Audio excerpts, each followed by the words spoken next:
ئەمڕۆ باز لەم چەند نقطەیە دەکەم کە ئێمە و ئیخوان ئێمە و یەکگرتوو تەمەن کە ئەژڵێم ئیخوان هەر مەبەستم یەکگرتوو هەر ئیخوانە ئێستا هەردووکیان هەر یەک قاڵبن یان یەک مەدرسەی فکرین. ئیخوان سێ ڕوکنی باشی گرتبوو لە پەروەردەکردنی ئەهلی ئیسلامە، لە دروستکردنی بیرۆهۆشە، لە دروستکردنی زەمینەی فکری سیاسیە. یەکەمین شت دروستکردنی زەمینەی فکری ئیسلامی کە ئیسلام دین و دەوڵەتە.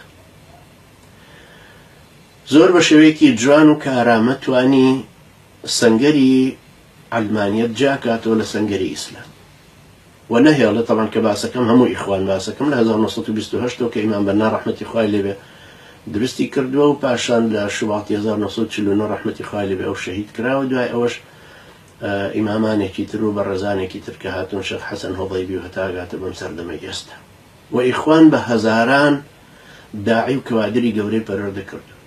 لانی کەم بەس لە میسران لانی کەم 10,000 کەسیان هەیە کە دکتۆرای هەبێ و بشێ بۆ ئیدارەی پەرلەمان و وەزارات و ئەو ئیدارە دەستگاکانی دەوڵەت و ئاڕاستەکردنی کۆمەڵگە. فکری سیاسی ئیخوانیژێکێکە لەو مەدرسە فکریانەی کە هەن وەکو مەدرسەی ئیمامی مەودودی ڕەحمەتی خوای لێبێ یا مەدرسەی تورابی یان مەدرسەی ئیخوان بۆ خۆی یا تەحریری ئەوانی تر.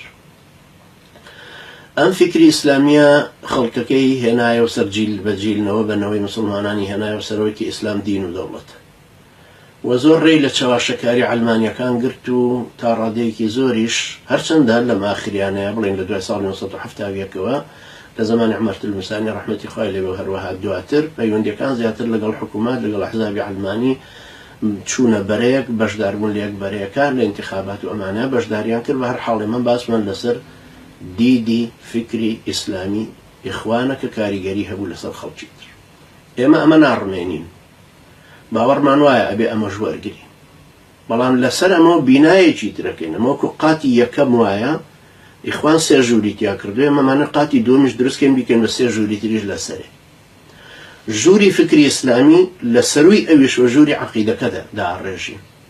ئەمانە عەقیدەیەکی تۆکمە ڕۆشن لە ڕوکنەکانی ئیمان، پێناسەی ئیمان، لقەکانی ئیمان، پێچەوانەی ئیمان، مەرجەکانی ئیمان، سنوورەکانی کوفر و ئیمان، زانینی وەلا و بەڕا، دۆستایەتی و دوژمنایەتی، هەمووی پێویستە شارەزا ببین کە ئیخوان زۆری لەمانە ئێمال کردو.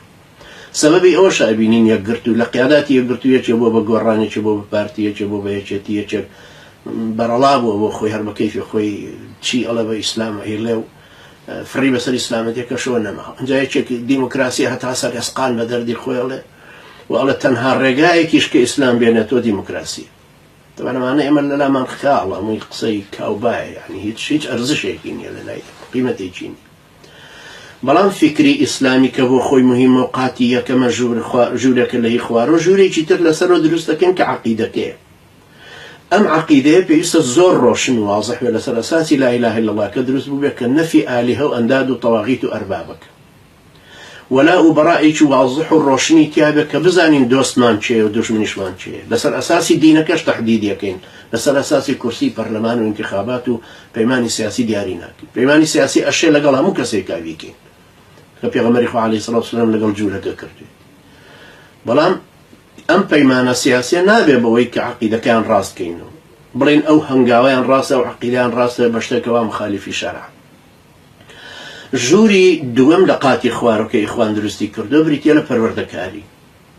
ئیخوان پەروەردەیەکی زۆر جوانیان کردو، پەروەردەیەکی ئەخلاقی تاک و خێزان. تاکەکان مؤدەبن، لە هەر شوێنێک تاکی ئیخوانیە بینی ئینسانێکی مؤدەبە لە قسەکردنی، لە ڕەفتاریا، لە احترامگرتنی مقابلە لەگەڵ خێزانی، لەگەڵ کەسوکاری، لەگەڵ دراوسەکانی، حتا لەگەڵ خەسمەکانی.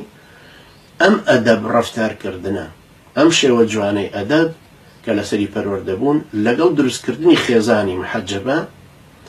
ئافرەتی محەجەبە یەکەم جار کە لە وڵاتی ئێمە دروست بوو من بیرم دە سلێمانی سێ محەجەبەی تیا بوو.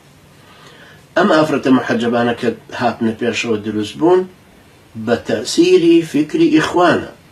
ئەنجا هەیە مباشر وەریگرتووە هەیە غێر مباشر وەریگرتووە، چونکە حیجابەکە ئەو باڵاپۆشیەی بەو شێوە تاکو ئاودامان تاکو خوارەوەیە لەگەڵ سەرپۆشێکی ڕێک و پێک و جسمی بە دەرەوە نابێ و قماشی ڕەشیا شینی کات تۆخیا شتێکی لە بابەتانەوە الحەسڵ ڕەنگەکان کە اختیاری کردوون و شێوەی دوورینەکە ئەمە قیەمی ئیخوانە دایهێناوە.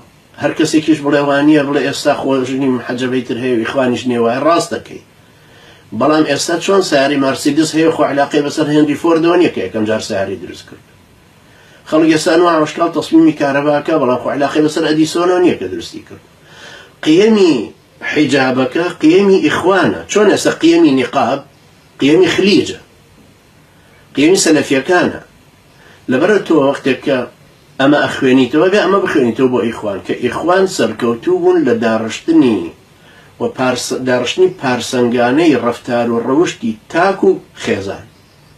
پەروەردەکردنی جیلی دووەمی مناڵەکانی شام سەرکەوتوو بوون تایە. ئێمە نابێ ئەمەش لە دەست دێن، ئەمەژێ بە بەردەوام بێمە ژوورێکی تر لە خوارەوە. ژووری سێهەم لە خوارەوە بریتە لە پشوو درێژی لە هەڵگرتنی بانگەوازی خوای. ئیسلاح سازانە پشوو درێژانە بە سەبرگرتن تەحملێکی زۆر لەسەر بربەستەکانی ڕێگا، لەسەر زیندان، لەسەر معانات هەمویان چێشت، ڕۆیشتنە پێشوە سەوریشان لەسەر گرت. لەبەرەوەی ئیخوان تەبەن لە میسر بە تایبەتی کۆمەڵێکی دەستگایی بوو، ئەو کەسانەی دەرەچوون لە تەنزیمەکە تەسیراتی لەسەر نەبوو. دەیانی وەکو محەممەد حەسەن باقووری و عەبد خەمیس و محەممەد غەزالی و ساڵح عەشماوی و دەیانی تر ڕۆیشتن دەرچوون لە ئیخوان، بەڵام ئیخوانیان ئینشقاق پێ نەکرد، وەکو سووریا نەبوو. سووریا ئینشقاقاتی تێکەوت زیاتر، مؤسساتێکی باشیان تیا دروست کردبوون. لەبەرەوە لە کوردستانی ئێمەشا تا ڕادەیەک ئەمانە بە مؤسساتی ئیشەکەن تا ڕادەیەکی زۆر شوێنێک ڕەمز ناکەون. کاک سەلاح هات و ڕۆیشتی شوف گەڕاش و جێی خۆی و مؤسسەکان هەڵبەردەوام. ئەم پشوو درێژێ لە بانگەوازە پێویستی بەوە ئێمە بەردەوامە بین لەسەر ئەمە و ژوورێکی تر لەسەرەوە دروست دەکەینەوە. ژووری سەرەوە یەکەم وتم ژووری عەقیدەیە کە لەگەڵ فکرە ئیسلامیەکە دروست دەکەین. ژووری بیناسازی کۆمەڵکاریەکە پەروەردەی تاک و کۆ لە خێزانش بترازێن بێنە سەر کۆمەڵکاریەکە. نامانەوێت کۆمەڵکاریەکی حیزبی دروست بکەین، ئەمانەوێت کۆمەڵکاریەکی ئومەتی لەسەر ئەوە دروست بکەین. ژووری یەکەم فکری سیاسی ژوورێکەکەمان لەسەر دروست کردە بینای عەقایدی. ژووری دووهەم پەروەردەکاری تاک و کۆیە هی خێزان و کۆمەڵگەکە و کۆمەڵکاریەکەیە. لەسەرترەوە پەروەردەیەکی ئومەتیانە ئەکەین. پەروەردی ئومەتیانە ئەوەیە کە زۆر جار ئاماژەی پێیەکەمەوە کە لە ئاەتی 72-74 ئەنفالەوە 22 مجادلەیە هاتووە، باز لە الذين آمنوا وهاجروا وجاهدوا والذين آووا ونصروا كأولئك بعضهم أولياء بعض. أبم أمتي پەروەردە ببین بۆ ئەوەی برایەتیمان برایەتیەکی عەقایدی بێ، برایەتیەکی دینی بێ. ئەوەی ئێستا کە هەیە زۆر کەسەی بینی پەیوەندیەکی حیزبیە، بۆیە زۆر زوو خەت و تەکەتولاتی تیا دروست دەبێت. اینجا ئەو وەلائەی کە ئەدرێ بە ئەمیرەکە بێ وەلائێک بێ بە شەرعەکە.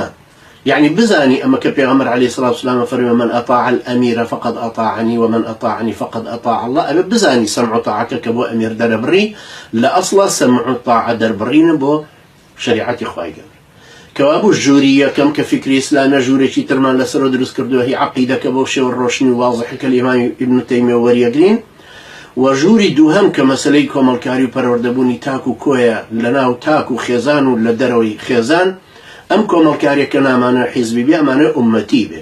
بۆیە ئەمانە پەیوەندیمان لەگەڵ سۆفی و سەلەفی و ئیخوانی و هەر کەسێکی تر کە هەیە پەیوەندی مزگەوت بێ. سێهەم ژوور کە لە خوارەوە پشوو درێژی بانگەوازەکەی و هەڵگرتنی بانگەوازەکەی، ئەمانەوە ژووری سێهەم لەسەرەوە کە دروست دەکەین بریتی بێت لە فعلەن لە بانگەواز و جیهادەکە. بانگەوازەکە وەکو خوای گەورە فەرمێ لیتەکونوا شوهەداء عەلى الناس، بۆ ئەوەی ئەو زاراوە قورئانیانە جیاکەینەوە لە یەکتری البەیان والدعوة والبلاغ والشهادة على الناس. ئەم چوار زاراوەی جیاوازن، ئەمە بە ئیخوان جیا نەکراونەتەوە. ئێمە لە سەروتر ئەوانە لەن ادعو إلى سبيل ربك بالحكمة والموعظة الحسنة، لەبەرەوە جارێ بە پەندی پێشینان خەڵک دێنن بۆ حیزبەکەی خۆیان. ئێمە ئەمانە بە عەقیدە و ئیمان و دینەکە بە وەلای ئەهلی ئیسلام بێن. إنما وليكم الله ورسوله والذين آمنوا. ئەم وەلاء دروستکردنە و لەگەڵ بەراءەتیش إنا براء منكم ومما تعبدون من دون الله كفرنا بكم وبدا بيننا وبينكم العداوة والبغضاء أبدا حتى تؤمنوا بالله وحده. لبرو لما سري لا إله إلا الله وكفرانا بطاغوتا مساومي هيج شتێکی لەسەر ناکە. پەیوەندیشمانە بێت لەگەڵ ئەهلی کوفرە، بەڵام ئێمە ئەزانین ئەمە طاغوتە، ئەمە لە حدود دەرچووە، سنووری خوای پەروەردگاری بەزاندووە و سنووری عەبدێتی خۆشی بەزاندووە. لەم جۆرەشتانە کە ئێڵێن ڕۆشنترە بین ئەو کات بانگەوازەکەشمان بانگەوازێکە لە سەردەمی ئێستامانە لە قۆناغی یەکەمیانە کە نامانە قۆناغی ڕێناسین ئەمانەوێت ڕێگاکەمان بدۆزین لە بینی ئەم هەموو ڕێچ کە زۆرەوە هەموو مەدرسە فکری و سیاسی و شەرعیە جیاوازیانەیە ئەمانەوێت ڕێگای خۆمان بدۆزین و بزانین ئێمە لەسەر چ منهەجێکی كنت مختصرا أما منهج إمام ابن تيمية رحمة الله عليه التي يجيشني دينك وعقيدك طبعا يعني كإهمال ناكرن يعني إمام الشاطبي رحمة الله عليه بلوي كبير مقاصد الشريعة إمامي بريزة وبيشكوتوها لسياسة إمام ماوردي رحمة الله عليه بتوصل بنجاهي جيك وتدعي كردو هموي ورناقل نخم معصومنية كإمارة استيلائي بها الشرعي بو رعيتك حقوق الفوتا ولا هلك بجاردني خليفة كاستمت خليا كان لسري الرنو هركس حاكم ببيالن ولي أمر ولو مرتد به ولو كافر به ولو ملحد به دين به محاربة إسلامك جك الله ما دام نعلم من كافر هوش طبعا دول الريو قصي قورة شو كزني بدرجة أي تاريخات بيقول والله من كافر من حكمي مسلمان أنا كز شو أنا على لبرو بيما نوايا لا يعني فكري سياسي إسلامي ضرورية بينا كردني عقائدك لسرية قاتي الدول لا يعني پروردهی تاکو کو کۆمەڵکاری من ضرورية لسروتري و پروردبونی تاکو کوی با امتی عقائدی لسر ام ولا و براء دروز بو پروردهی سێهەم من کە ئەو بانگەواز هەڵگرتنی و کارکردنی ئیسلامی و کۆمەڵکاری ئیسلامی کەواتە بزاوتێکی شیاو بۆ ئەو مجتەمع دروست بکەین بۆ گۆڕانکاری لەسەرەوە بڕوامان وایە کە ئەبێ قاتی دووەم بانگەواز و جیهادەکە بێ وە مستەحیلیشە لێلا بدەین چەند مستەضعفیش بین پێویستە لەبەر چاومان ئەمانە ڕۆشن بێ کەوابوو ئێمە نامانەوێ بینای ئیخوان بڕوخێنی ئێمە خۆمان بینا ناکەین لەسەر کەلاوەی خەڵکیت ئێمە ئەمانەوێ ئەوەی کە هەیانە تەکمیلەی بکەین دێمە سەر ئەوانی تریش کە لەگەڵ کۆمەڵی ئیسلامی بێ لەگەڵ سۆفی بێ لەگەڵ مەدخەلەکان بێ سەلەفیەکان لەگەڵ هەر کەسێکی تر ئەوانش ئینشاءڵڵا لە فەرسەتی ترا ڕوونەکەمەوە کە پەیوەندی ئێمە و ئەوان پەیوەندیەکی ئیمانداری برایەتیە بەڵام ئێمە وەکو ئەوان نین لەبەرەوەی ئەمانەوێ قاتی دووهەم بۆ ئیخوان قاتی دووهەم ئاوا دروستکەینەوە و پەیوەندی دراوسەیەتیشمانە و کاتە ژوورەکانی تری بەتەنیشتمان و خانەکانی تر بەتەنیشتمانەوە چۆن دروستکەین لەگەڵ ئەوانی تر إن شاء الله خير يوري أرمتي درمان بيجرونكين وأقول قولي هذا واستغفر الله لي ولكم وجزاكم الله خيرا والسلام عليكم ورحمة الله وبركاته.